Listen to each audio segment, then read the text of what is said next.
He's not a competitive fighter anymore. Yeah? Then why'd he call me? So first of all, this film is very intense and builds to such an extreme ending. And I'm curious, without giving away, like, what is your reaction when you read the ending of this script? Oh God, the ending. I think I was like so at different times, like just traumatized as I was reading it. But by the time we got to the ending, I was like, yeah, that tracks.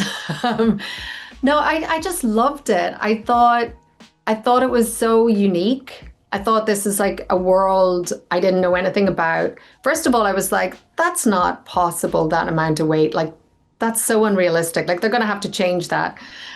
And then you realize, no, like, yes, this is the extreme end, but this is what people do.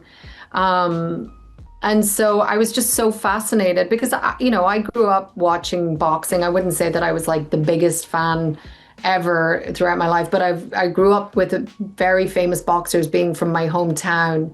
And so as a kid, it was such a big thing in our house. And so I'd always been interested and sort of fascinated by the world, but, this side of it, I didn't know. But really, the psychology of this film was what I thought was so interesting, because really it's not about that. It's not about the sport. It's about trauma. It's about addiction. It's about mental health, and all of those things I thought was just really interesting. And so, the end was the cherry on top. I found it a very unique perspective on the boxing world. How did this movie flex you creatively in a way that was untapped from your previous work? Well, I just didn't feel like I'd played a character like Caitlin before.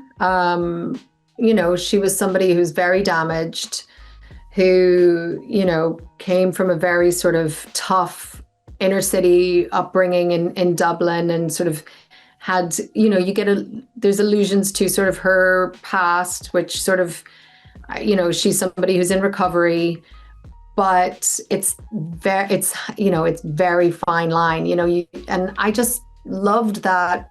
I loved the relationship between her and Boxer, and I just loved this opportunity to tell sort of the story of this damaged person who then has to be really pushed to know how far will you go for somebody that you love, and where's your lines, because we all have one. We have to have one. Self-preservation is paramount. Love will only get you so far, but you have to save yourself, and that's what she knows from her own recovery, but she also knows that for Boxer in the end too. Yeah.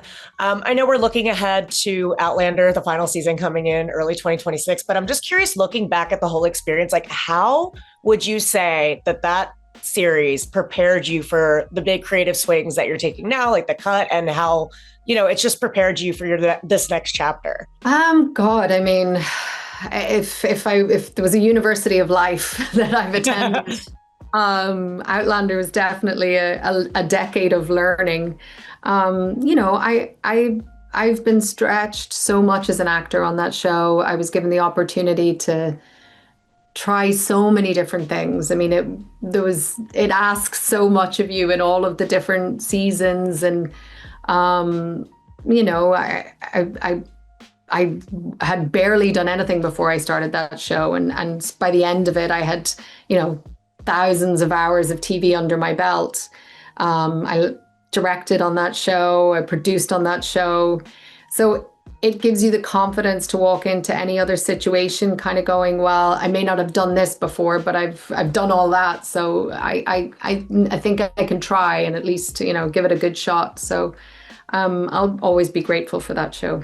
Are you happy with how it comes to a close? Well, I don't really know how. Okay.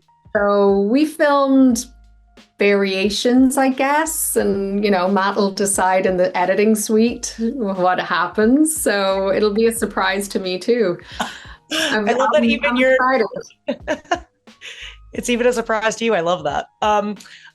My last question, it's one of my little fun facts, fun tidbits, is that you were sort of kind of in The Devil Wears Prada, but nobody can seem to find you, and I'm curious, now that they're filming the sequel.